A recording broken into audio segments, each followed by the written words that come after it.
Good evening, everyone. Mr. Waddell or classmates, whole SRA class. My name is Zach McGee, and I am going to be doing my project on the Fish and Wildlife Coordination Act of 1934. And some of the history just behind that act is that it was enacted and signed on March 10th, 1934, and it was brought up for vary of different reasons, but basically, to sum it all up, it was created for what we talking about in class and just conserving our wildlife resources. And I know a lot of the main study was going in towards federal agencies doing projects with bodies of water and studying the pollution and the dumping and the sewage that goes into those bodies of waters. And so basically what has happened is basically all those federal agencies have to now consult with the Fish and Wildlife Agency about the projects that they are doing. And so it was created on that of just making sure that people don't run rampant through these resources and pollute all of our water and all that kind of stuff.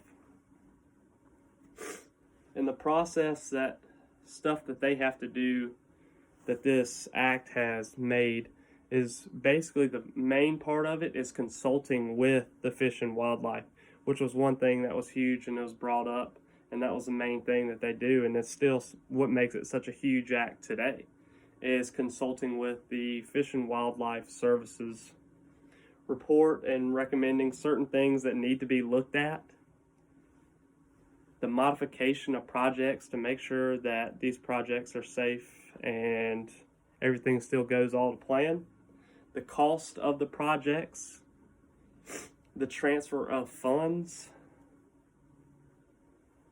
the estimation of what will benefit the come of this project. And that was really a main thing besides consulting with the people, was what's going to happen to the wildlife after this project is done. Is this helping, and is this necessary, and do we really need it? Or else we're going to save this body of water or save this wildlife resource. And so estimation of the resources and the wins and losses that come with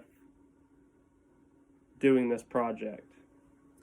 And what they have to do now because of this act is they need to get a permit from the Fish and Wildlife Services, which is huge. And I'm sure all your hunters and all that are kind of used to dealing with the fish and game people.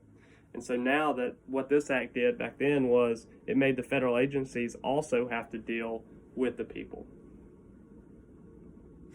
And so this act has created a pretty big impact on how people live and agencies work day to day with our wildlife resources.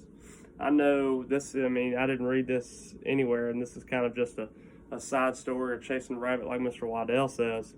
I was even watching the Outdoor Channel, and they talked about this act, which was kind of crazy after I got the email that saw what I was even doing, was that people were poaching turkeys in different counties, and that 2 guys will be serving up a very, very hefty sentence because of this act, because of protecting the wildlife services and them not doing what they were supposed to do to conserve and go through the fish and game people.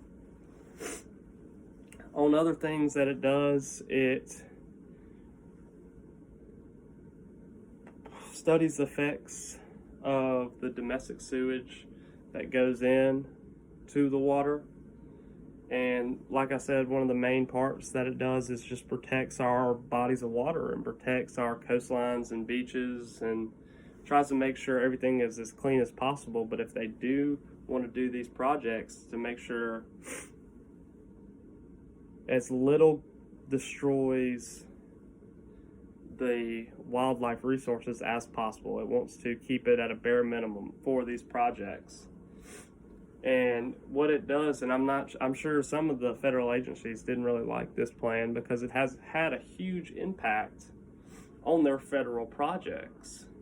Because now they have to go and consult with the fish and game people and talk about the projects that they are going to do.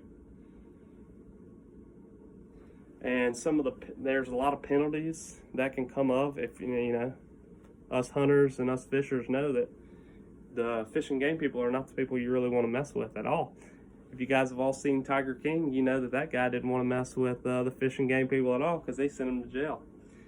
And that's one of the reasons that if you break this act, there's up to, what our research is, up to $100,000 fine for a single person, and for an agency or a business that breaks also this law is a $200,000 fine, and it can be up to multiple years in prison for that person just for breaking this coordination act.